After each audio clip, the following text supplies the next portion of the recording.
directed at me, Jeffrey's like, you see, Anouska, if you know the right people and you have enough money, you can do whatever you want. Both Jeffrey and Ghislaine made it their business to know the most important and influential people across the board, across the world. Why do you think that is? Because that's how you control everything. He also wanted the girls to be fully present for the abuse. I was introduced to Trump by Ghislaine Maxwell at a party in Manhattan when I was about 20 years old. If Republicans don't come forward and they don't, at least 3 of them don't vote for you, aren't they betraying all the victims? Oh, 100%. We've been covering the Epstein files and what appears to be a cover-up of the Epstein files by the Trump administration. But although much has been made about the Epstein files, one of the things that's really, really important to keep in mind is that there are real people out there, survivors of the abuse that was carried out by Ghislaine Maxwell and Jeffrey Epstein. And here to talk to us about the importance of releasing the Epstein files is an Epstein survivor. Anouska DiGiorgio joins us now. And Anouska, I really want to thank you for your courage in, being willing to come out and be public about what you've gone through and how important you find it to release the Epstein files, because I know it's not easy. Yeah, thank you so much. Thank you for having me here, and thank you for acknowledging that. And it was a decision that was made after much consideration, and I really had to weigh what, the cost of coming out publicly, which is great cost really to my own mental health and also to that of my family, against what this really meant, not only to the other survivors, but on a bigger scale to survivors in general and to people being incentivized to come forward. Because at this point, there's really no incentive for any survivor of this type of abuse, especially at the hands of such high-end situation. There's no incentive for them to come forward, and every incentive for them to remain silenced. Absolutely, I agree with you on that. And so it does take a tremendous amount of courage. And let me just kind of start at the beginning. I don't really want to get into the details of the abuse itself. I kind of want to understand, how old were you when you were approached and groomed? I want to know how they basically sought you out, basically. Right. Yeah. So I was around 16 when I met Ghislaine Maxwell through some mutual friends. Sort of apparently, it seemed randomly that we had met, and it was immediately apparent that she was this incredible, older woman who was very charismatic, very sophisticated, and so I was really excited to meet her, and she seemed so interested in me. And as a 16, 17-year-old, you want to feel special, you want to feel important, you want to feel seen, heard, recognized, validated, right? So at that point, she took an interest in me, said she'd love to meet with me. We happened to have I was ready to go to Oxford University, and I had a place waiting for me, contingent on my grades. So we arranged to meet up in London for tea after meeting in Paris. And then after that, she reached out to me, invited me over, and then the grooming began, or the grooming continued, because really the grooming by perpetrators of this kind is right from the onset. And it's subliminal, and it's covert, and it's insidious. So it's these little tiny reinforcing of how important you are to them and how special you are and what kind of special relationship you can have with this person. And I believe you were a model at the time, right? I had done some modeling. I mean, I was living with my mother because I was 16 years old, so I was in school. So how did she reach out to you? What was the reason for her to reach out to you and show interest in you? Well, because we'd been introduced by mutual friends, there was already a connection, and I already felt a level of safety because A, she was a woman. Of course. B, she was closer to the age of my mother or my parents than any of my other contemporaries. So I also had this deference, right, of thinking, oh, I have to respect this person. And really, it was just, she was so interested. She was like, tell me about you. You're so amazing. I really want to learn more about you. Wow, you're going to Oxford. I went to Oxford. Finding points of connection. And that's where it sort of began. And then the invitation to come and spend time with her, I felt very flattered. I felt, oh my goodness, she's choosing me and she knows all these important people.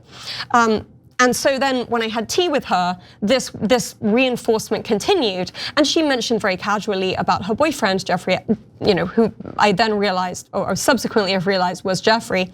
And about how he's a philanthropist, he really loves to just help people, and and I'll meet him at some point. Interesting. Did you want to? Yeah. So the government ridiculously claims that there are no clients at all. That it was just Epstein and Maxwell. They say they will not prosecute anyone. They literally put out a statement saying no prosecutions at all. So were there actual clients outside of Maxwell and Epstein? So this is something that I'm really happy to clarify because, first of all, I was involved and perpetrated upon by them for over 10 years. So I had a lot of experience, and mine was quite close to the beginning of their romantic relationship. So I was exposed for many years to a lot of what was going on. What's happening in the media and where the confusion comes in is they talk about a client list. So that kind of infers or insinuates that the whole setup was designed to be like a pedophile ring with clients so that they could blackmail them, or that was the goal. Right. That was not the goal. The goal, this whole system was set up for Jeffrey, for young girls to be provided to Jeffrey.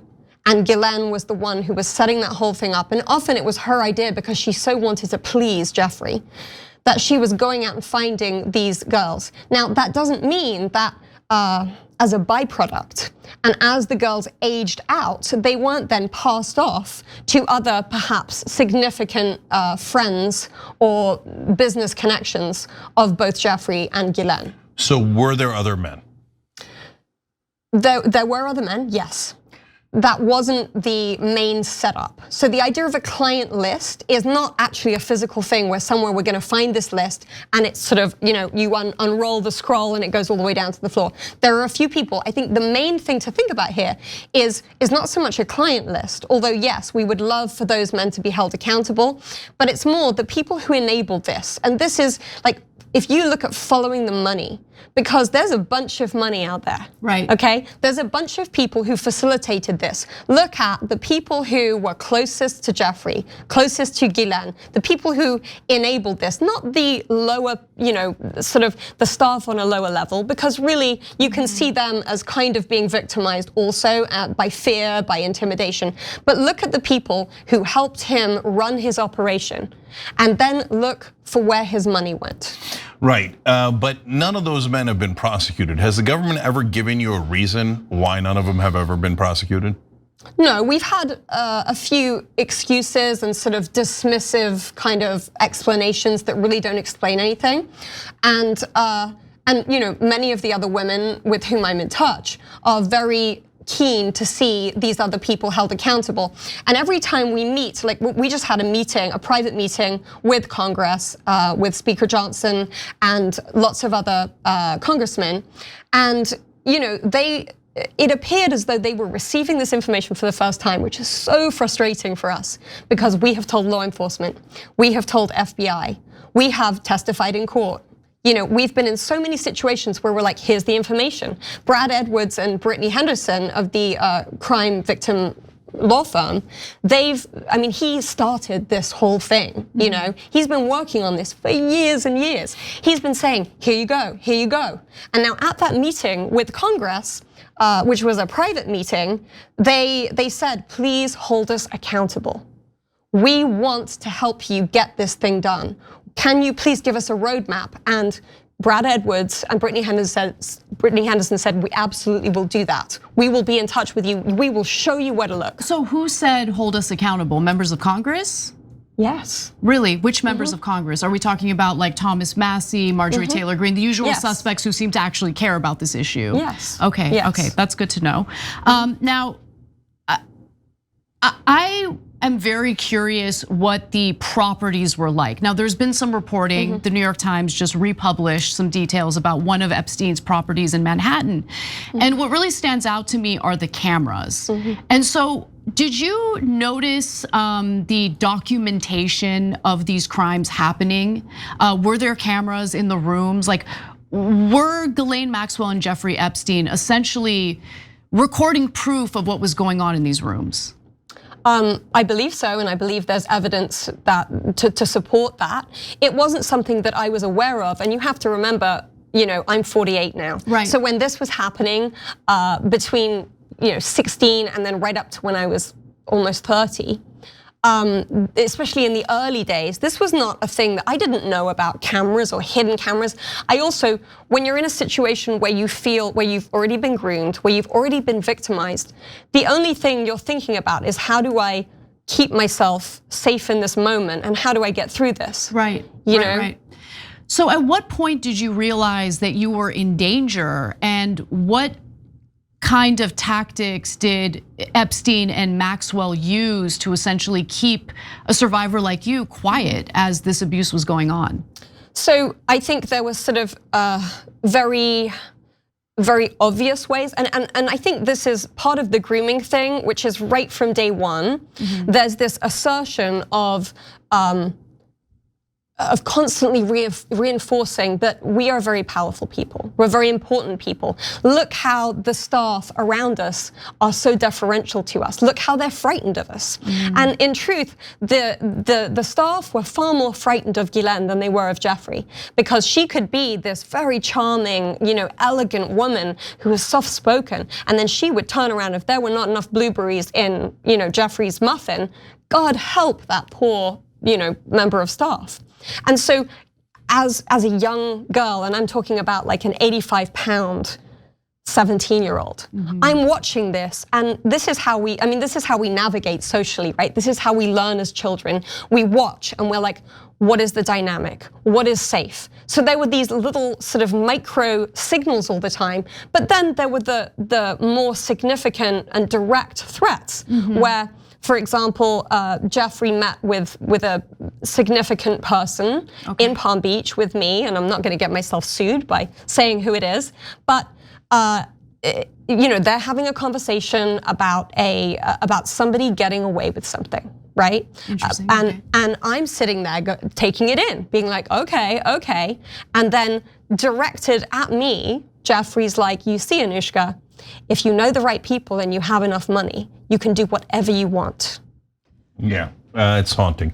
Right. So I want to get into your interactions with the government in a second, but so a lot of the victims obviously don't say the names of the people that are involved because they're worried about the lawsuits and all the different forms of intimidation.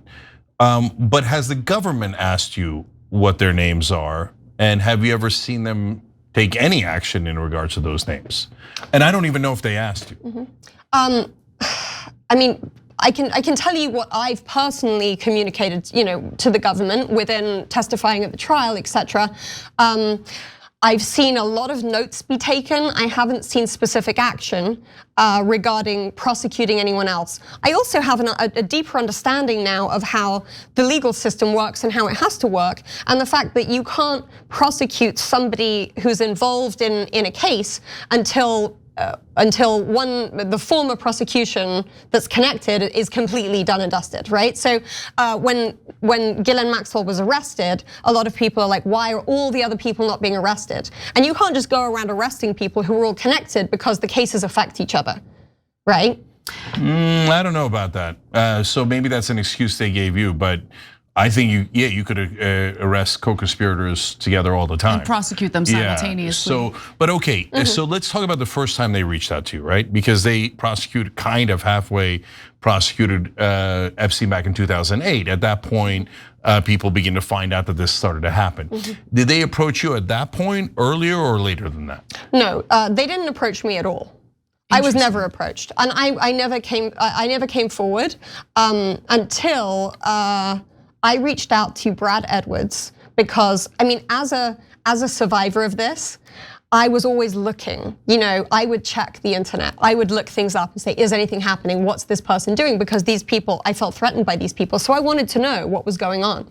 And I discovered a civil case that was being initiated by Virginia Giuffre Roberts, and it was being handled by Brad Edwards. So I reached out to Brad Edwards and I said, listen, I don't want to bring my own case forth at the moment because the fear was really too much for me, especially because I had a young baby at the time. But I would like to be helpful because I have information and I would like to help Virginia. And around what time is that? What year? So that was around 10 years ago. So 2015 or so. 2014, probably. Yeah.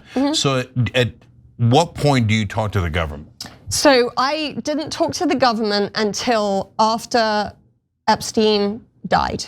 And I say and I say died, right? Right. Because I think we all have, plenty of information to suggest that was not a suicide. In fact, Ghislaine firmly believes that and has stated that, and it's one of the things she and I agree on. Yeah. So at that point, I went to and bear in mind, like, this happening was this huge, like, bombshell for me and many of the other survivors. Suddenly, this perpetrator that we'd lived in fear of for so many years was gone. And so it's this inner conflict of like, okay, I was terrified and now there's kind of less fear, but there's no opportunity to have that reconciled, that situation. So then there was the dismissal hearing, because you cannot charge a dead man. So Judge Berman had a dismissal hearing, and we were invited to come and speak. And this was pretty incredible on the part of Judge Berman. So I decided to go. There was almost no notice. It's like, do you want to come tomorrow to go do this? Okay, do I? I don't know, So I went and I flew in, and then, we had a wall of press, no cameras, but a wall of press in the courtroom. And we had about 23 survivors, and we stood arm in arm in front, Epstein's attorneys in front, Judge Berman and all the press. And we were given this opportunity to speak our experience or say anything we wanted to say. I would like to shed some light on a question that gets asked quite a bit in regard to what appears to be an orchestrated cover-up of the Epstein files, right? So, the Trump administration seems to be kind of, digging itself into a deeper hole, making it appear clearer and clearer that they do not want the release of these files. And so, would you argue that some of the powerful people that would be implicated as a result of the release of these files really fall all across the political aisle, left, right, conservative, Republican? I want to know, because an argument that you often hear from the right, individuals who want to defend Donald Trump, is, well, if Democrats had the dirt, they would definitely release the files. A common rebuttal to that, and it's a common rebuttal I use, is, well, I don't think that this is a partisan issue. I think there are powerful people from both sides of the aisle implicated. Can you confirm that? I can say that I also believe that, and I also believe it's not exclusive to this country. We're talking about, both Jeffrey and Ghislaine made it their business to know the most important and influential people across the board, across the world. Why do you think that is? Because that's how you control everything. Interesting, okay. Yeah, interesting, yeah. So you go and testify with the women interlocking arms. Did any prosecutors from the government then come to you after that and go, okay, now we know? Yes, so immediately after that. And of course, that was like this emotional kind of like deluge. And then I was asked, the FBI would like to have a few words with you. I go off, speak to the FBI for what seemed like hours, like at least 2 or 3 hours. And they, they asked me a bunch of rapid fire questions. I told them whatever I could, and they said at some point in that, if anybody else would be prosecuted, would you be willing to test? I was like, yeah, okay, And little did I know that the following summer, I would get a call at 6 o'clock in the morning, and from my attorney saying, Ghislaine Maxwell has been arrested, and you're in the indictment. And I was like, what is that? What does that even mean? What does that mean from me? Because people often talk about like, oh, you were involved in this case. Like, this wasn't my case. This was a federal case. I was called as a witness. I was given no information, even about the evidence that they had on me. So the evidence they had, pictures of me. Wow. I wasn't shown those things. So were you shown those things as soon as you got involved in the case? Like, did they present those images Not until right before. Interesting, wow. So did they have video of you as well? I don't know if they had video of me. They didn't show me video. But they had pictures of you from inside the rooms. So like that means they have the pictures, they have the videos. They have, to put together a federal case at this level. This isn't like, oh, some people said some stuff, so we decided to just like arrest people. Yeah. This is context, this is testimony, this is evidence. And it's not a little bit of evidence, it's lots and lots and lots of evidence. So did you give them names other than Maxwell and Epstein? Not of people. I was not trafficked to anybody outside of Jeffrey Epstein. I see, okay. But I gave them other names of other powerful people. Interesting. And you gave them powerful people that you had seen there, or that you knew from other girls had partaken? Both. I see, okay. And how close were you to the other survivors? I wasn't close to any of the survivors until after the dismissal hearing. Was there an effort at all by Jeffrey Epstein or Ghislaine Maxwell or both to keep the various survivors kind of separate from one another so they don't communicate with each other or potentially work together to push for prosecution? 100%. I mean, if you look at any kind of grooming pedophile setup, the divide and rule is the way that you make sure that your operation can continue and does continue. And you also, as you know, in that scenario, you wouldn't know who you could trust. You wouldn't know if one of the other women who appeared to be a victim actually would turn, because the truth is, these people could make you do almost anything. It's just absolutely terrifying. And so, you hear about these like wild parties that Epstein would have with, these young girls who would, be victimized by these powerful men. To your comfort level, I don't want to, make you think about things that are difficult to think about given what you went through, but can you describe what those scenes were like? So I wasn't involved in any of these parties. But my understanding is, I mean, I know that like neither Jeffrey nor Ghislaine really liked alcohol or drugs. So when you describe it as like wild parties, it's more about he would have these very lavish parties and very sort of intimidating parties. And my understanding is at some of these parties, some of the girls were present, and then there was some kind of opportunity for the other people to have sexual experiences with these girls. And were there drugs readily available or alcohol readily available for others, even though Epstein and Maxwell didn't partake in that particular type Jeffrey of party? hated drugs. Interesting, okay. So obviously sort of, socially, alcohol, yes. He didn't drink.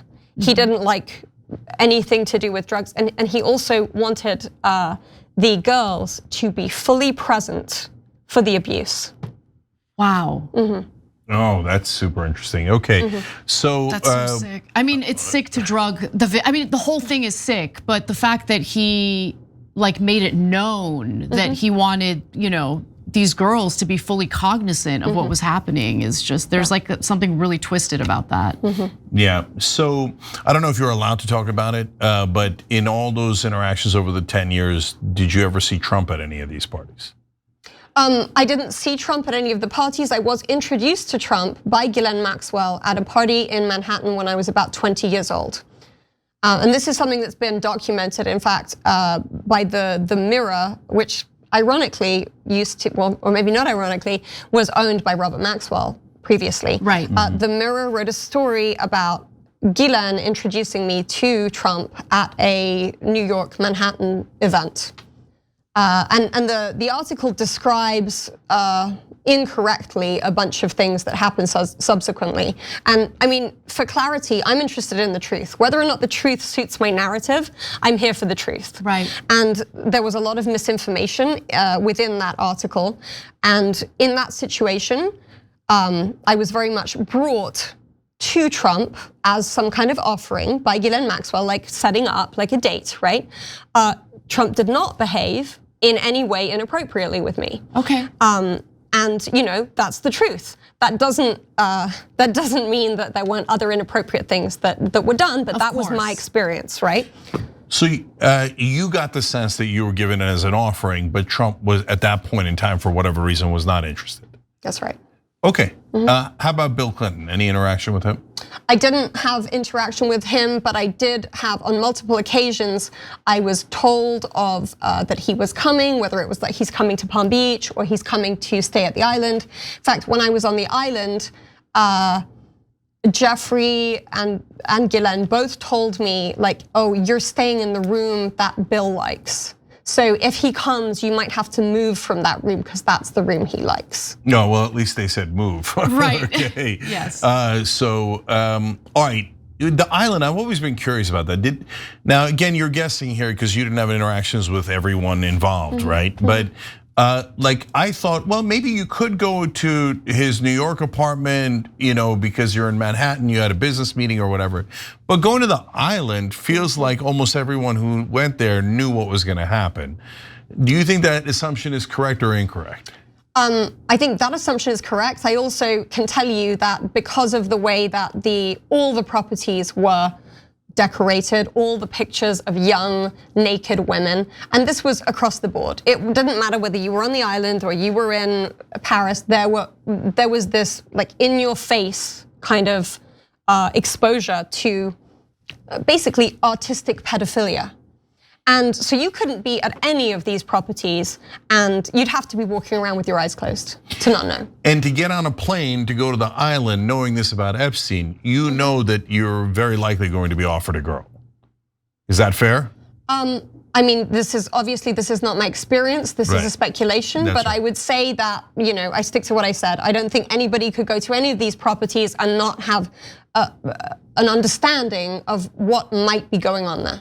So final question from me, you initially, I was watching an interview of you on BBC back in June, and initially you were not necessarily in favor of the release of the Epstein files, but you have changed your mind. So I wanted to kind of ask you, what made you change your mind and what are you hoping would be accomplished by the release of the Epstein files? So it's not so much that I've changed my mind, it's just the differentiation between a list and the files. And I think, we have to keep coming back to that. Whereas, we want everything. And this bill that's been put forward by Ro Khanna and Thomas Massie, this is everything. Right. Like, let's get it all out. Can we get it all out now? Can we stop messing around and get it all out? I agree with you on that because just releasing a list of names doesn't really tell you anything. No. Right, but releasing the files would, that implies that it's gonna include evidence, it's gonna kind of put those names in a certain context that will help the public understand what was really going on. Right, yeah. And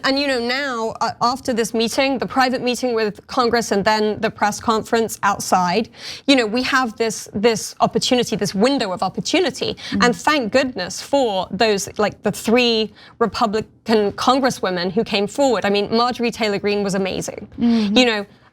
Her coming out and supporting us like that, if anyone can redeem themselves, that's the way to do it. I have to say, she has been incredibly good on both the Epstein files and also her quest to get foreign money out of our politics, which I think is incredibly important. Right. But you mentioned the other Republicans, but have you been approached by any Democratic lawmakers who are looking to help, who are looking for the release of the Epstein files as well? I mean, I haven't been approached directly other than obviously like Ro Khanna, but certainly within the press conference, within the private meeting with Congress that we were able to do, every single member who was present was like, we are in this with you. Please hold us accountable. Please follow up. We want to support you. And so what we really need to do now is, because we need 3 more votes, right? And we're talking about the end of the month. So what we need to do is really bring out the support for these Republican congressmen and women. And because they are taking a big risk. They are, yes. I don't think they're taking a risk. I think they're taking a risk by not voting yes. Okay, if they vote no, that means they are betraying American women and siding with predators. There's no answers or buts. I agree, but there's a divide in this country between ordinary people who want justice and the elite. And the elite very clearly are engaging in a cover-up of these Epstein files. So that goes to my question. So right now, all the Democrats are on board for the vote to release the Epstein files. Now, I get it, the Democrats are not in charge, conveniently, right? But you've got these 4 congressmen that are Republicans that are, so you need 3 more Republicans, period, out of over 200 Republicans. So if 3 don't come forward, look, I'm not into this for the partisanship. And if you told me Bill Clinton did it, I believe it in a second, et cetera. We talked about both sides of the aisle, et cetera. But if Republicans don't come forward and they don't, at least 3 of them don't vote for you, aren't they betraying all the victims? Oh, 100%. I mean, then they're not only betraying all the victims, they're betraying themselves, they're betraying their daughters, their wives, their, everybody, their mothers. I mean, this is a betrayal that goes beyond a bill. This is an ethical issue. Absolutely. And so if you don't come forward, it's not just the next 3 years. Hopefully these congressmen and women will have long lives and long political careers. So I would invite them to consider what might happen after this administration cycles out. Yeah, and I agree. Look, they should affect their careers. It should affect their souls. They're literally protecting predators, and they can never explain why. They always hide behind you guys. They use you as human shields. Like, oh, we're trying to protect the victims. Yeah. That's a lie, isn't it? It is 100% a lie. And you know what? The problem is now that we've come out and started speaking, we're not going away. And I can't speak for all the other survivors, but I can speak for myself. The more I am ignored, I will get louder and louder. Oh, you're my type of lady. You're my type of lady. I love it. Yes, I love it. Last quick question. So Ghislaine Maxwell said, I don't think that he committed suicide, I think he was killed. And then curiously, they didn't ask her, who do you think killed him? I mean, what a strange omission, right? If someone told me, oh, Charles Manson was killed, Osama bin Laden was killed, first thing I'd ask is who killed him, right?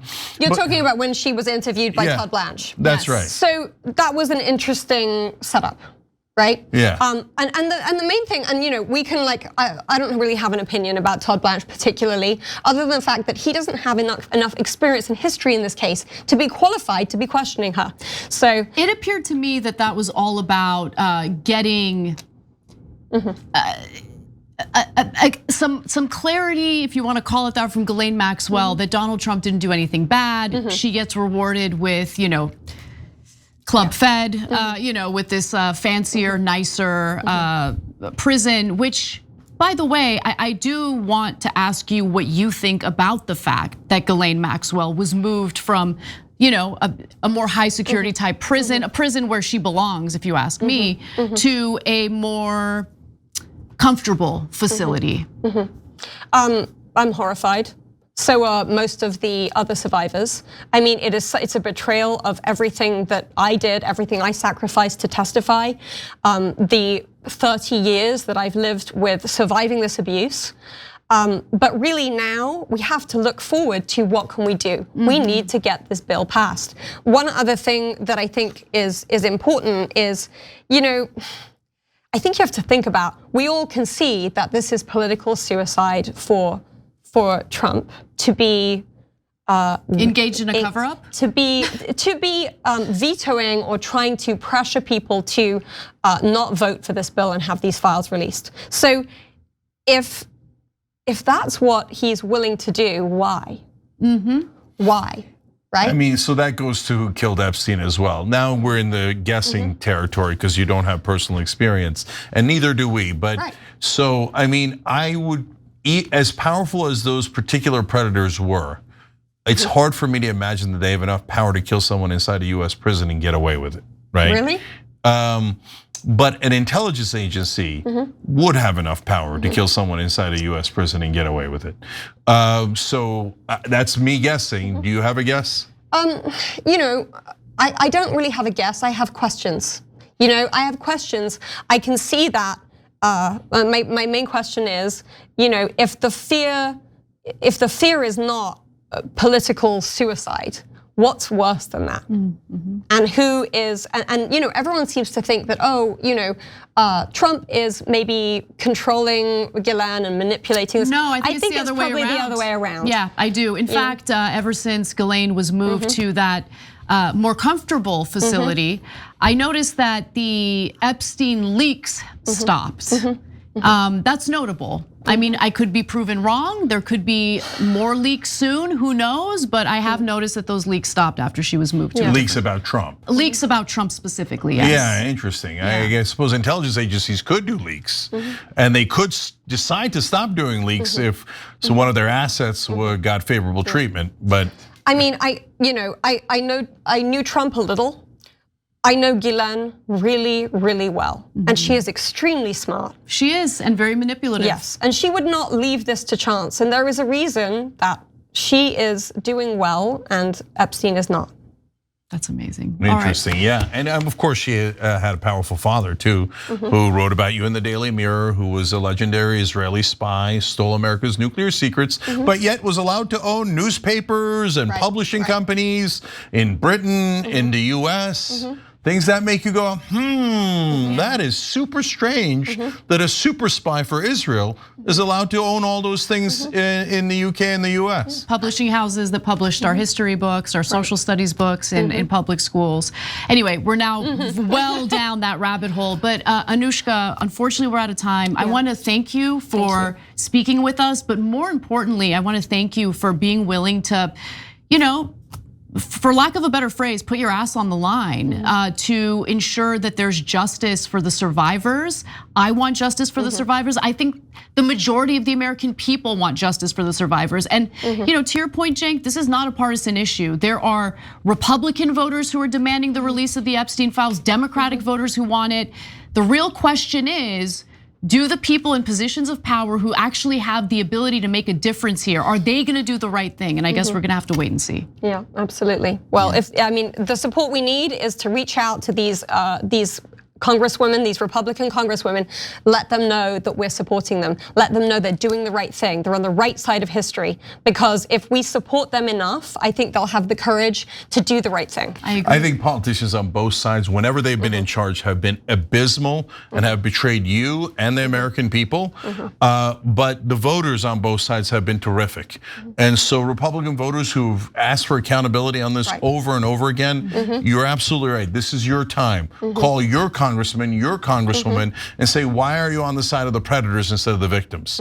And that is a super fair question to ask your representative. They're supposed to represent you, not foreign countries, not intelligence agencies, and not predators. All right, Anouska, thank you again. Thank you, Anna, thank you, Cenk. Every time you ring the bell below, an angel gets his wings. Totally not true, but it does keep you updated on our live shows.